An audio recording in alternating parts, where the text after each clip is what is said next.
I've been second place my whole life. I was the second best player in high school. I was the second pick in the draft. I've been second in MVP voting 3 times. I came in second in the finals. I'm tired of being second. I'm not going to settle for that.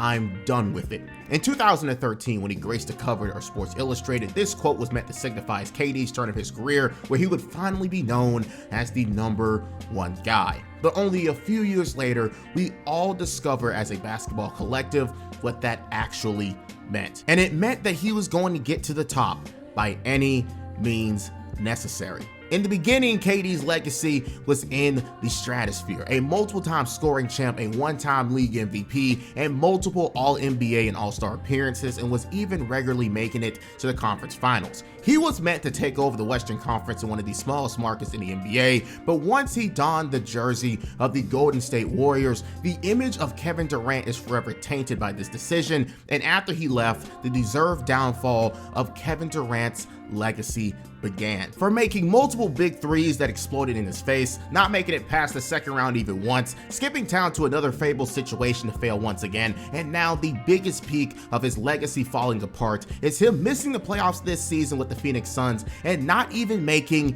the NBA play-in. Let it be known, the Portland Trail Blazers this year had the same exact record as the Phoenix Suns. To many, this is his punishment for having the league in a chokehold for 3 years, and today on the channel, I want to go over how it came to be, his repeated failure to get back to that point, and the future of Kevin Wayne Durant. With that being said, if you want to see more videos like this, be sure to like the video, as we are now officially on the road to 100,000 subscribers, so be sure to subscribe to be a part of that, and of course, to catch more videos. But as usual, this will be a long one, but you already know who it is. Raleigh! Before we go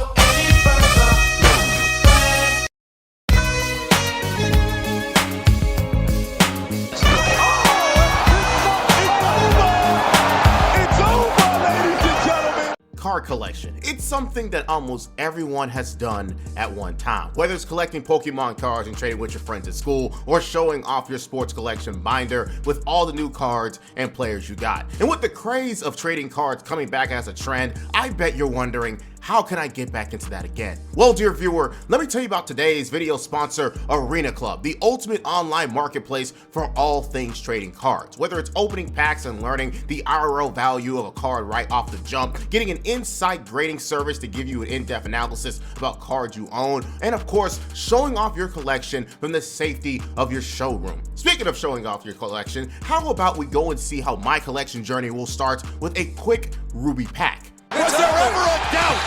Kobe wins it for the Lakers. See, now, this is why I'm into Arena Club. I just got a vintage Kobe Bryant card from his 2009 championship season, and even better, this card's picture was based on one of his many battles with LeBron James in the regular season. So whether you're buying, selling, or just wanting to make the coolest collection with a growing community every day, Arena Club can provide it all. But obviously, you should be missing out on the next innovation of card collection. Right now, you can get 20% off your first slab pack or card purchase by going to arenaclub.com/Alvini and using the code Alvini. Again, that is arenaclub.com/Alvini for 20% off your first slab pack or card purchase, because you don't want to miss out on the most seamless trading card experience online there is. Thank you again to Arena Club for sponsoring this video, and let's get back into it.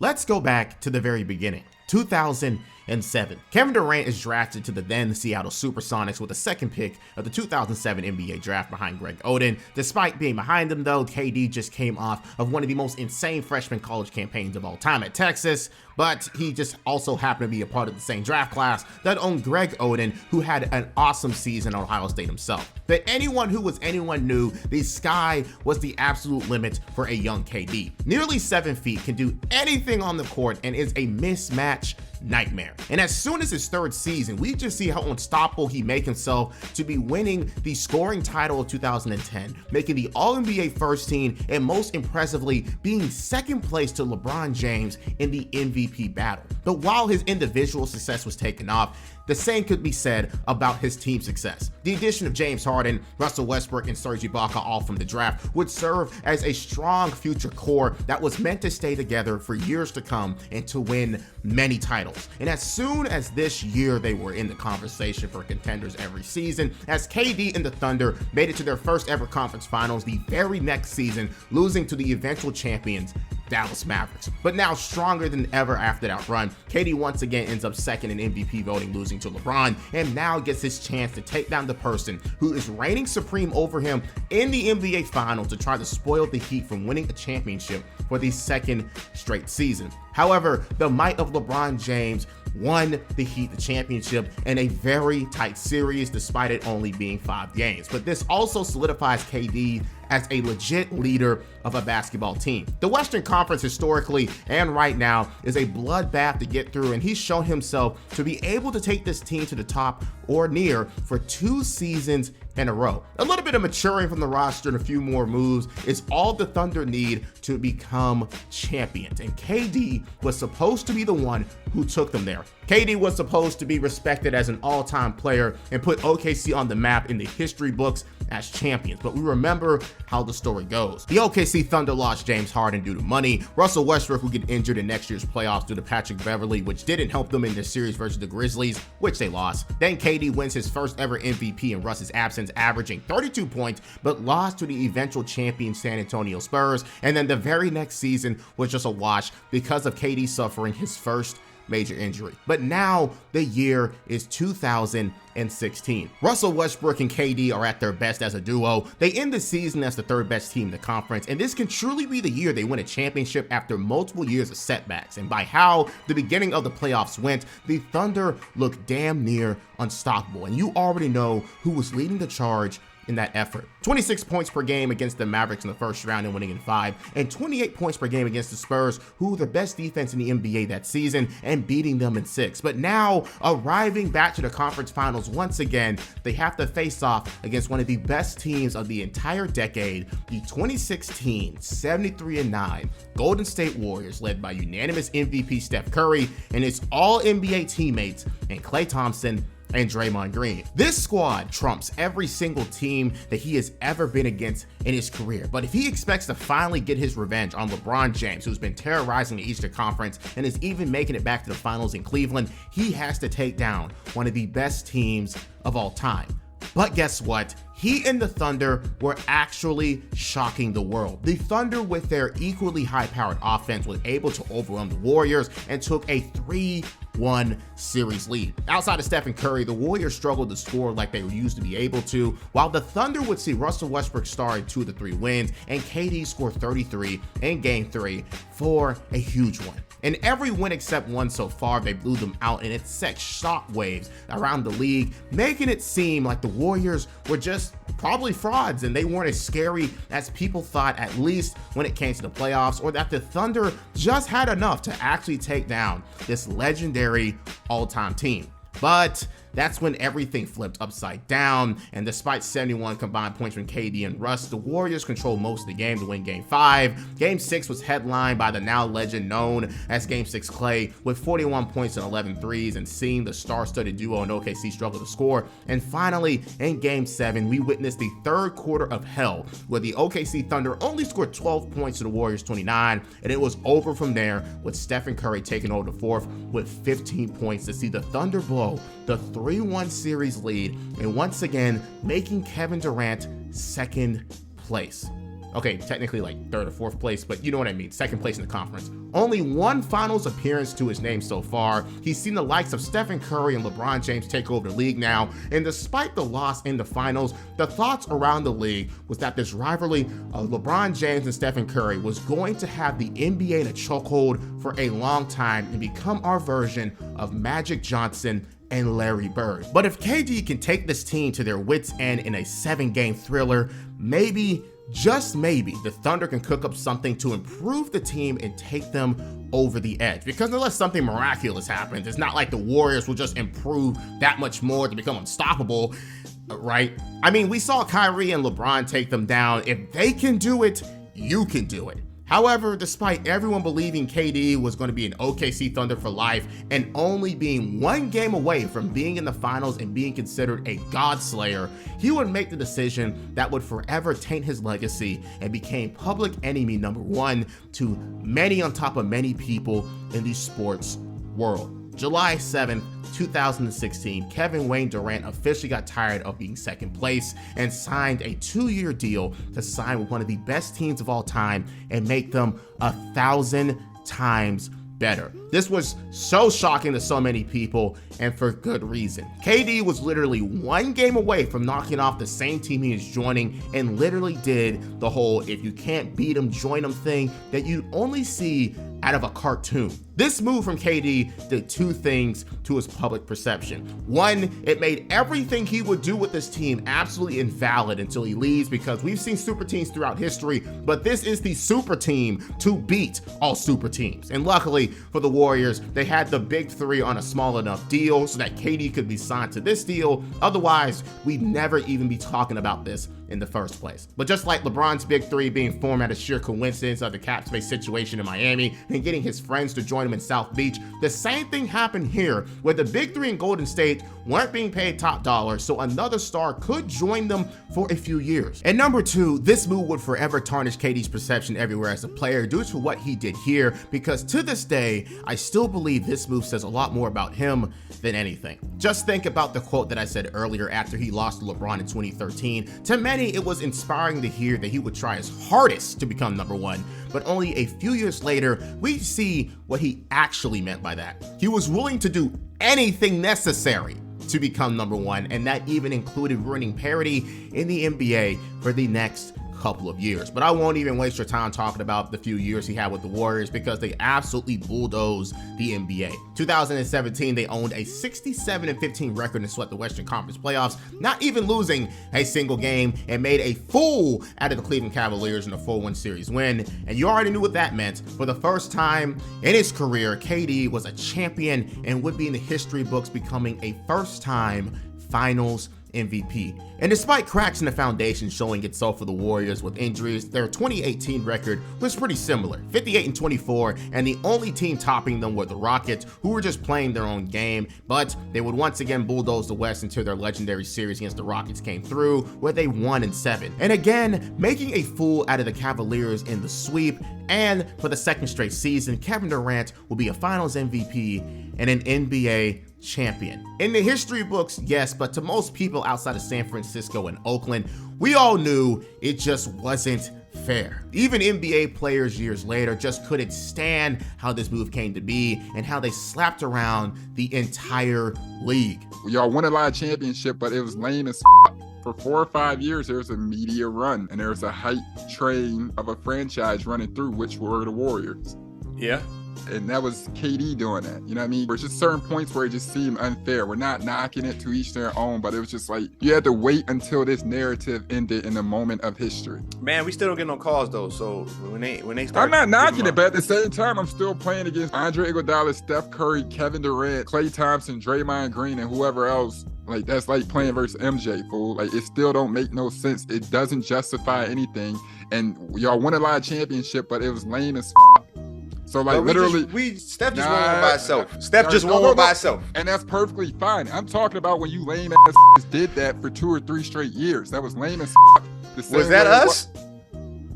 Or was that us following the trends of where the league was going? Had already been. Word to mother, I would never go recruit no KD. I don't give a damn who was there. But when you guys got the news that KD was joining the Warriors, what was that group chat like? With the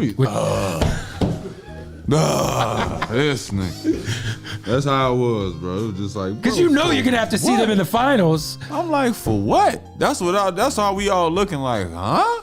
Then we like, well, what Russ got to say about it? That's what we all. What Russ finna say about this shit? This shit is crazy. All right, it's when you go to Golden State, you know you're not about to win. Nah, for real, bro. You be like, all right, we gotta keep it close. If they go crazy in the first quarter, it's over. Yeah. Fans gonna start going crazy. They gonna start running around on the bench, throwing towels and shit. So the first quarter, we was down like 12. I was like, this he started his shit. I was like, oh, it's over. I see them start throwing towels, Steph running down the sideline. I said, oh, they clowning us. I'm about to be on TV all night. Then they threw a lob to KD. They tipped the ball. I'm running back to chase it down. Steph just throw it behind. You just see me in the camera like, you gonna see it, bro. It was crazy, bro. They team was too good. We used to be like, they cheating. Y'all was worse than the Heat. He had 60 on y'all. He didn't play the fourth quarter. He could have had 80. He could have broke Kobe record, bro. He was that high. But finally, the era came to an abrupt end after injuries to KD himself, Klay Thompson, and the newly signed DeMarcus Cousins in the playoffs. And with the weak foundation due to those injuries, they lose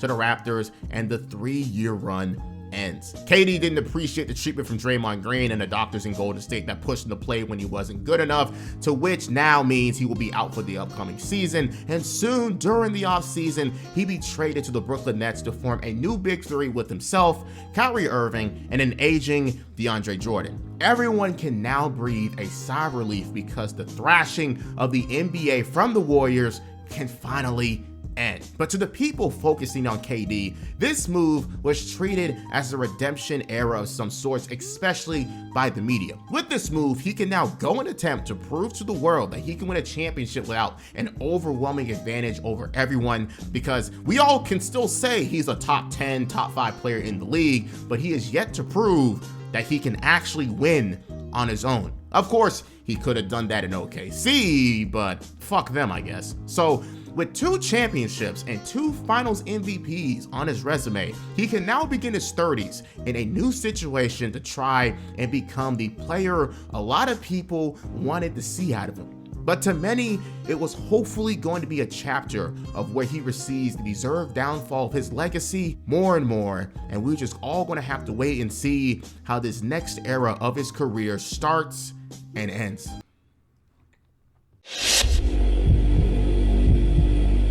If him going to the Golden State Warriors was considered his betrayal arc like Sasuke defecting from the Hidden League Village, then him going to Brooklyn to win with Kyrie Irving and DeAndre Jordan is his redemption arc. The funny thing is, we all remember that he was rumored to go to the bigger market team in the Knicks, but if you really think about it, him winning a chip with the Nets, who haven't been contenders since the early 2000s, and of course, the smaller market team in the States, this could be his way of really becoming a cult legend in Brooklyn. And once you look down the roster, the team that Sean Marks has for these 3 to inherit has a lot of potential to help out immediately. Karis LeVert, Joe Harris, a third-year Jared Allen, and even more a promising big man in Nick Claxton. But that doesn't matter because KD will be out for the entire first season, so this upcoming season is going to be more of a wash anyways, as Kyrie Irving and DeAndre Jordan play out a year and enjoy their new situation. But as the Nets were enjoying being mid and Kyrie Irving was doing his best to win games by himself, we would soon learn how much power that the Nets were allowing this trio to have and how it might bite them in the ass in the future. Strike number 1, on March 7, 2020, the Nets would fire the coach who brought them their best season in 5 years and cultivated a culture based on chemistry and honestly vibes. Were they great though? No, they were 42-40, but obviously you think that he'd be given a chance to coach the full team as an underrated coach in this league. Of course, you already know who I'm talking about, and Kenny Atkinson. But the main talk in this rumor mill as he was fired was that DeAndre Jordan was a main contributor to him being booted, as he believed that joining this team meant that he'd be starting alongside his friends. But considering how far along Jared Allen was with Atkinson and how he's improving every single season since his rookie year, while DeAndre Jordan is clearly on decline, well, you can only imagine why he'd be starting in the first place. And what doesn't make this any better for these claims is as soon as he was fired and replaced by Jacques Vaughn, he proceeded to become a starter again. Yes, it was only 2 games. Yeah, it was at the end of the season, but you'll understand when the next season comes, it'll only get that much worse and prove a lot of people's points even more. So their first season ends with a sweep to the Raptors, but no one cares because the 2021 season will officially be their year. But they still need a coach to lead this team, and a good one at that, who can provide championship level coaching to a team looking to go all the way. But now we end up on strike number 2, their hiring of Steve Nash, who I immediately knew was just going to serve for the better interest of the big 3 at all times. Because with 0 coaching experience in this league, how is he going to lead this Nets team all the way? If you're even wondering why I'm even mentioning this, Kevin Durant and his other co-conspirators have unlocked a new superpower within this league, and that is influence within the franchise, and a huge one at that. Only a small group of players can ever have power like that, but it's something that has to be used sparingly, because once the media and most definitely the fans figure out that you have power in the decisions made in the franchise, then you'll be blamed just as much as the GM, and it hurts your reputation just as much as them also. Think about LeBron, who pushed for AD to be traded to the Lakers, which was a huge success, but also pushed for Russell Westbrook to be traded to the Lakers, which tore things down for multiple years. Just like Spider-Man's Uncle Ben says, with great power comes great responsibility. So immediately, we already know how this is going to go, but if you wanted my opinion from at that time, Steve Nash was just going to serve as a puppet of sorts to allow KD, Kyrie, and DeAndre Jordan to do what they want. And it was up to them to make that move for an actual coach be irrelevant through their actual success on the court. But as I expected, when the move happened, Steve Nash implemented DeAndre Jordan to the starting lineup day one. KD returns back to the lineup, and things aren't on the best starts for this team, as out the gate, KD is in and out of the lineup, and it's turning into another dud of a season so far. But the stars align for KD and the Nets, and it's time to make another splash to turn this team into a true Big Three. January 16th, 2021, the Brooklyn Nets in a 14 trade would deal out Jared Allen, Karis LeVert, Taurean Prince, and 6 first-round picks, those going to the Rockets, for the services of an in his prime James Harden. Everyone watching this video remembered this trade like it was yesterday. We all thought the same exact thing. Here we go again. KD and another Big Three is going to take over the league because ain't nobody stopping 3 of the most prolific ISO scorers of our league has to offer at the same time. If one has trouble, they can pass it to the other, and if he has trouble, well, there you go. You can just give it to the other guy. And if you focus on them too hard, then you still have shooters like Joe Harris or Landry Shamet on the perimeter. And of course, the moves didn't end there. They ended up getting Blake Griffin on the buyout market, who famously dunked for his first basket on the team, which had everyone shook, thinking he faked out the entire league, and we were really screwed. And for the cherry on top, they even got LaMarcus Aldridge off the buyout market at one point, but due to a unfortunate irregular heartbeat, he ended up retiring after 5 games. But let me tell you, in those 5 games, he looked like a real threat in his role. But anyways, we all remember this season. It was full of buckets, and even more buckets, and just like the Warriors of before, they coasted a victory in many games. However, due to their real lack of defense at times, you would see real shootouts as the Nets were unstoppable to slow down on offense, but the Nets didn't do a lot to slow teams down on defense. They were still very much going to allow their star-studded trio to handle business, but of course, that was when they could handle business together in the first place, because KD was still very much not healthy, but he is allowed to take things easy if Kyrie and Harden, who is very much able to be a one-man show at times, can take care of the regular season. But as the 2021 season ends, the Nets are your second seed in the East, the second best offense in the NBA, and to many, the obvious Eastern Conference representatives to go to the finals, and to even some, your obvious finals winners. And it definitely looks so off the jump, destroying the Celtics in 5, with KD averaging 32, James Harden averaging 27 and 10 assists, and Kyrie Irving averaging 25. And it was going to take a real act of God to take this team down, but instead of God himself, how about a Greek god on earth with Giannis Antetokounmpo and the Milwaukee Bucks? The Nets maybe be an unstoppable force, but the Milwaukee Bucks have their own unstoppable force themselves in Giannis, and the Nets don't have anyone who can slow him down. And alongside that, the cracks are starting to show for Brooklyn, and the foundation falls apart. Kyrie gets injured in Game 4 and is out for the rest of the series, and James Harden suffers the same fate, getting injured immediately into Game 1 and doesn't return back until Game 5. And of course, we all know that he was an absolute non-factor when he came back. Everything is falling apart due to injury, and Giannis taking games 3 and 4 to tie the series 2-2 is of course going to put all the pressure on Brooklyn to finish this. It's truly up to the creator of this team to finish this series and try to show us that peak OKC level leadership that he showed the world at one point, and he came through for 49 in a tough Game 5 win, but couldn't carry enough in Game 6. So now we have Game 7, and if he's going to do all he can to win, it's going to take literally everything out of him, and he almost pulled it off. Inbound, Jeff Green gets it into Durant. Here is Durant moving on Tucker. He turns, he shoots. Yes! With 1 second remaining. 1 second left. It's a 2-point field goal. Gathers his feet. The question is, was his toe on the line? And it looks like from that angle, it was on the line. Still a beautiful shot by Durant.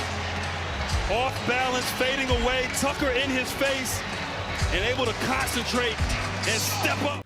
Despite his superhero efforts of 48 points in 4 quarters, his shoe size was the deciding factor in this series, because as soon as overtime started, it was over for the Nets. KD literally didn't even leave the court a single time throughout this entire game, and that last shot was meant to be the kill shot as he put up all of his energy into that one final attempt. But as he went 0 of 6 in the overtime period and even airballed the final shot to win the game from 3, this is where the true decline of KD's legacy would begin, because the high of highs with this big 3 would barely even last, and it was back to the drawing board. But this would also be the last time Kevin Durant would even sniff a conference finals. But I'm not a heartless idiot. KD was dealt a bad hand in Brooklyn since this very moment. It's like he got the legendary monkey's paw, made a wish to have a big 3 as strong as he did in Golden State, and while he did get it for only 16 games, it came with a cruel twist. We all remember the COVID situation where Kyrie protested getting the vaccine, which only allowed him to play 29 games in the very next season, and James Harden going to Philly immediately to play with Embiid. KD was absolutely alone, and he had to lead said team alone. So as he only played 55 games himself, it was only good for the 7th seed, where they got smacked by the same team they smacked only last season, losing in a sweep in a series where KD looked horrible. 26 points on the surface, but on 38% from the field, it was clear there was nothing he can do, and he was absolutely over it. But despite a pretty solid season in 2022 to start things off, things aren't going well for the Nets on the inside, as Kyrie wants out due to contract disputes, and with KD seeing the writing on the wall in the scrap project he created, he also requests a trade to go on and have yet another new start. And as you'd expect, the Nets are going to send him to a situation that is favorable for him and his future plans, but luckily for the Nets, they're going to end up being the winners at the very end also. But yes, KD wants yet another favorable situation, and he's going to get it since he's very much still a top player in this league. He wanted to become a winner and went to Golden State. He wanted to reinvent his 30s with Brooklyn and yet abandoned ship only a few years later as he and Kyrie went their separate ways, and now he is looking for yet another chance at doing the same, now at 34 years old. So what team does Kevin Durant go to next, and will he finally get what he wants during his post Golden State career, or will he find out that sometimes the grass isn't always greener and possibly meet his biggest nightmare in his entire NBA career? Breaking news. Late night on the West Coast, early morning on the East Coast. The Nets they're no more, at least as they started this season. Conversations between Kevin Durant and Joe Tsai, the owner in Brooklyn, Sean Marks, their GM, they started to move toward the idea that if there was a deal that could be done in Phoenix, that Kevin Durant would certainly be open to it, and I think even eager for it. And Matt Ishbia, the new owner in Phoenix, who just was approved last week, he wanted to get Kevin Durant. They tried to do this deal without Mikal Bridges. That wasn't going to happen. The Suns were looking at some other trades out in the marketplace. But what got it done, Mikal Bridges in this deal, 4 unprotected first-round picks, a pick swap, all going back to the Nets for Kevin Durant. And just a remarkable deal for the Suns. Now they pair Kevin Durant with Devin Booker, and certainly Chris Paul. And this is a team in the desert that certainly is going to have some immediate championship aspirations. And finally, the Brooklyn Nets, that great experiment, Kevin Durant, Kyrie Irving, James Harden, it is finally over. Woj put it perfectly. With this incoming trade, the Phoenix Suns are shooting themselves right back into championship contention once again, while the Suns were already on a great trajectory to do so last year, being 1 year removed since they made the NBA Finals. But of course, they were famously humiliated in their final game against the Mavericks and, of course, Luka Doncic. So with their middle-of-the-line record at this time, and obviously regressing since that playoff exit, Matt Ishbia, the newest owner of the Suns, gets management to bring in KD to be be their savior of the team and to boost the star power even further. Of course, it comes at a great price though, with the many first-round picks they gave up, and Cam Johnson and Mikal Bridges alongside that, crushing the depth they had that made them great in the first place. But even with those two gone, this is still a pretty formidable starting lineup, with CP3 being the steady point guard presence, KD and D-Book being the lead scorers, and DeAndre Ayton holding it down in the paint. But that would have to wait, as he only played 3 games at first, where he won all 3, then sustained an injury that is something right out of a Tom and Jerry cartoon, slipping during the pregame and injuring his ankle. Even then, the Suns, with their 45-32 record, are still in solid standing, and with KD back to the lineup before the end of the season, they can easily still compete as a lower seed in the start of this new era. In their 4 versus 5 matchup against the Clippers, they easily rout them, as they were missing PG during the entire first round, and Kawhi got injured after game 2. But we'd also see the true chemistry of Book and KD pop off, showing what they can do together, as D-Book averaged 37 in the series, and KD averaged 28, and both on godlike efficiency. These two are a match made in heaven, being able to rely on each other and cause other teams fits on defense, as KD at times is unstoppable to guard, and when D-Book gets hot, he can score with the best of them in the league. But everybody knew that the Clippers series was a wash for obvious reasons. Their first real test came against the Nuggets, who are being led by the 2-time MVP Nikola Jokic. To some, this was the Suns series to win, with no true defender who can deal with KD and Booker, but at the same time, the person who has the biggest responsibility on the court out of all of them is DeAndre Ayton, who has to deal with Nikola Jokic. But this series would show us that the Suns, despite on paper looking more impressive, they were outmatched by the Denver Nuggets. Jokic averaged a triple-double and treated dominating like a child, and due to his playmaking skills, we'd see 5 other players average over 10 points per game for the Nuggets. And despite KD and Booker doing their absolute most on offense, the Nuggets would inch them out in 6 games. It also doesn't help that old habits came out to play, as Chris Paul would be injured in game 2, and their depth across the team wasn't helping at all, making this truly D-Book's and KD's series to tough out. But that's just a very harsh truth of this squad at this time. CP3 is getting old, and Ayton just isn't like that when it comes to dealing with other top centers in the league. Add alongside the fact that the bench isn't helping in the scoring effort, you have this 6-game series and the Suns losing to the eventual champions, Denver Nuggets. And just like that infamous season in 2021, what if I told you that this 8-game regular season sample and 11-game postseason run was the best the KD-led Phoenix Suns were ever going to pull off in the postseason, because it was only going to go downhill from here. Sometimes in life, you meet someone who is your exact copy of yourself, and when KD was brought to the Suns by Matt Ishbia, he was looking right at the man who was willing to do anything and everything by any means necessary to win a championship, but he was going to fuck it up big time, just like Kevin Durant. The summer of 2023 is here, and for the Phoenix Suns, it is time to get wicked. First, Monty Williams will be fired, and in his place will be Frank Vogel, a very interesting decision considering that he's more about defense than offense. And secondly, and most famously, a trade that would come with way too much risk to even be worth it. Hey, on what would have been the night of Game 7 of the NBA Finals, a blockbuster deal Sunday involving the Suns and Wiz. Phoenix acquiring 3-time All-Star guard Bradley Beal for a package that includes future Hall of Famer Chris Paul. Gives the Suns a bomb squad that includes Beal, Durant, and Devin Booker, not to mention DeAndre Ayton. Beal averaged 23.2 points in an injury-shortened 22-23 season. He is 2 years removed from back-to-back 30-point seasons.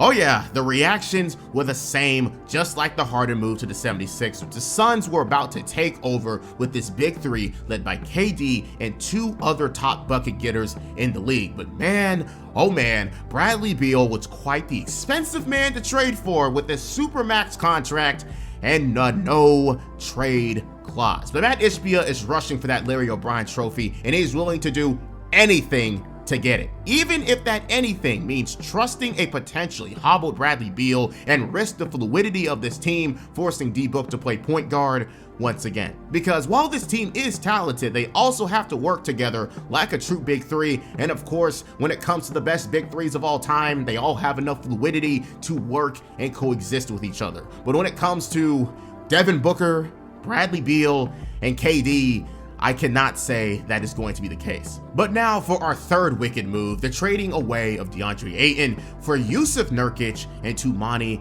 Camara. Of course, this trade was made because Ayton was tired of being in Phoenix in the first place, and Nurkic added more versatility to the team through a do-it-all play style as a center and on a cheaper deal, and could also fit way better with this trio, potentially. At least that was the thought, but I won't go any further. Anyone who watches the NBA enough knows why this trade just wasn't it, and shout out to Toumani Camara on the Trailblazers. But anyways, at first glance, things were looking good for Phoenix. They were competing enough in the Western Conference to avoid the play-in. The Bradley Beal experiment is yielding okay results back, but in the grand scheme of things of winning a championship this year, their chances aren't looking too hot, and it's strictly because of how much money is being centered around 3 players and how little production you are getting outside of those 3 players. Because players like Grayson Allen, Eric Gordon, and Jusuf Nurkic getting points is all dependent on which one of those big 3 players are going to pass them the ball for an opportunity to score. A very top-heavy, weak foundation due to health and contracts altogether, and that all creates a very messed up mix going into the playoffs,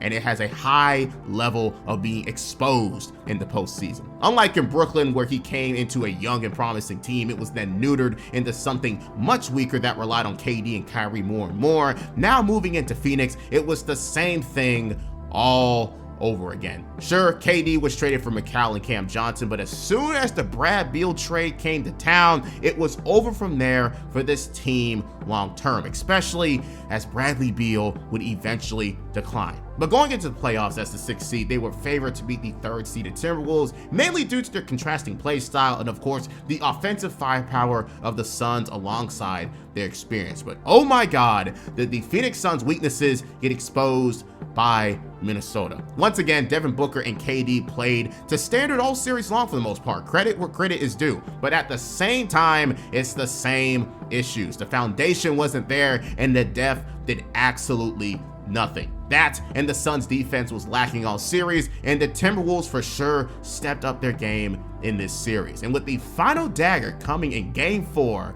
the world is shocked to learn that the Phoenix Suns couldn't even get one game out of the Minnesota Timberwolves, as Kevin Durant would be swept in the first round for the 2nd time in his post-Golden State career, and hasn't escaped the first round since that first go-around when he first arrived to join the Suns just last year.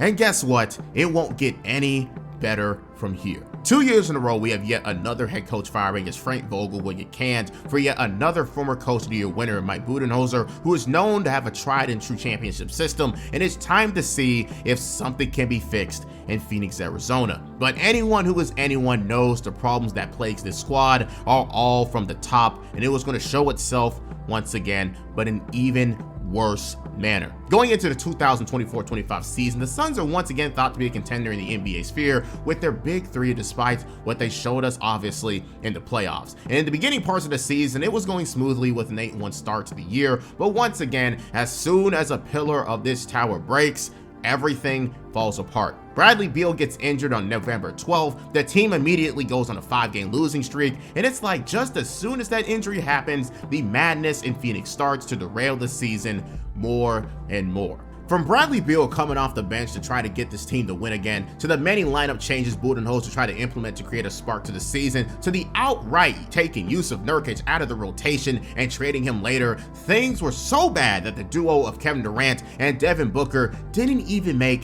the All-Star game. From that 8-1 point of the season till the All-Star break, they had a record of 18-27, only scored 112 points per game, which ranked in the bottom half of the league, and had the 2nd worst defense in the NBA with a defensive rating of 119. This team has officially lost themselves and now have zero identity. It's just 2 all-star players and a bunch of filler, and it further tarnishes KD's legacy now, even struggling to make the NBA play-in, not being a top 10 seed. A once promising situation in Phoenix gets torn down in just a matter of 2 seasons. Sometimes star power isn't what you need to win a championship, especially when it's structured the way the Suns made it to be. At the All-Star break, the Suns were at the 11th seed, and by the end of the season, they stayed at the 11th seed. But what was the most funny out of all of this is how they ended with the exact same record as the Portland Trail Blazers at the end of the season, which is hilarious if you think about the expectations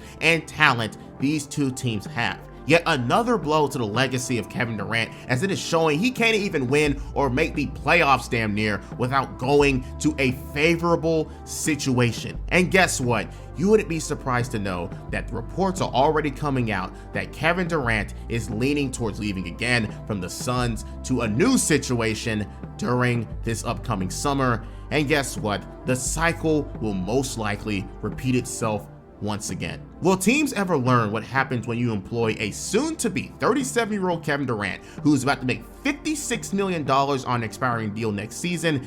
It's safe to say, as long as he's still at the top of his game, because he still is and truly never dropped off talent-wise, probably not. A sucker is born every minute, and we've already seen 2 straight suckers get played in the aspiration of trying to win a quick championship. But this also trickles down to Kevin Durant himself post his Golden State career. The deserved downfall of his legacy came because of 3 main reasons. His constant need to jump ship to just burn it down, despite him being one of those reasons it burned down in the first place. His lack of ability to lead a team to the promised land, and probably most underrated of them all, the continuous cycle of him joining a team and stripping them of what made them good in the first place, thus not even making the team stronger with him joining it. And that was shown the loudest in Phoenix, where Cam Johnson and Mikal Bridges, 2 very vital pieces to that Phoenix core that brought them all the way to the finals just that last year, were traded for KD, and his value wasn't more than those 2 combined. So now, where will his next stop be? Houston will be sucking the death out of all the young players in their development stages and cause the Rockets to fall apart in a few years in a massive deal. The Timberwolves, who will lose all their identity if they were to take him in. The Heat would go broke to even get him in the first place. Who knows? But what I do know is that a lot of NBA fans are reveling in the fact that he isn't successful in the NBA anymore post Golden State. And when I say successful, I mean winning a championship. Come on, I know he's still one of the best players of all time skills wise, but what I do mean is the fact that he will probably be remembered mostly for his Golden State era and not for anything else, due to the fact of all of the failures he have had in the postseason since he's left.